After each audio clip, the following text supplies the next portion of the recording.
একটি বিড়াল হাতে একটি গ্রেনেড নিয়ে পায়রাদের দিকে এগিয়ে যায় এবং বিস্ফোরণ ঘটায়। বিড়ালটি একটি ট্রাক্টর চালিয়ে যাচ্ছে আর হাসতেছে, পিছনে পায়রাগুলো রয়েছে। বিড়ালটি ফোনে ক্যাঙ্গারুকে বলতেছে, জলদি আয়, তোর জন্য পার্টি রয়েছে। ক্যাঙ্গারু মাঠে কাজ করা অবস্থায় ফোনে বলতেছে, আমি আসতেছি, অপেক্ষা কর।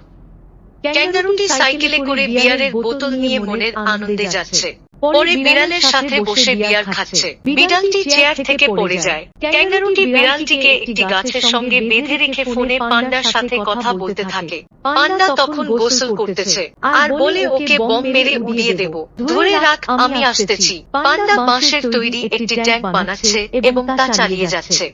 ক্যাঙ্গারুটি রাস্তায় পেরেক ছড়িয়ে দেয় পান্ডার ট্যাঙ্কটি পাংচার করার জন্য। তখনই পান্ডা বোম মেরে দেয়। ক্যাঙ্গারুটি উপর পালাতে গিয়ে রাস্তায় পড়ে যায়। পান্ডা একটি বাঁশের তৈরি বুলডোজার দিয়ে আহত ক্যাঙ্গারুটিকে তুলে নিয়ে যাওয়ার পর গাছের সাথে বেঁধে রাখে ক্যাঙ্গারুটিকে। ক্যাঙ্গারুটি কোয়ালার সাথে ফোনে রাগান্ত অবস্থায় সব কথা বলে দেয়। কোয়ালা বলে, দাদা, আমি একটি ফাইটার জেট নিয়ে আসতেছি। কোয়ালা যখন আকাশে ফাইটার জেট নিয়ে আসতেছে, তখনই বিড়াল এবং পান্ডা নিচে থেকে ট্যাঙ্ক দিয়ে ফায়ার করে। কোয়ালা ফাইটার জেট আকাশে ধ্বংস হয়ে যায়। তারপর বিড়াল পান্ডা একসাথে পার্টি দিয়ে হাসি খুশি বিয়ার পান করছে।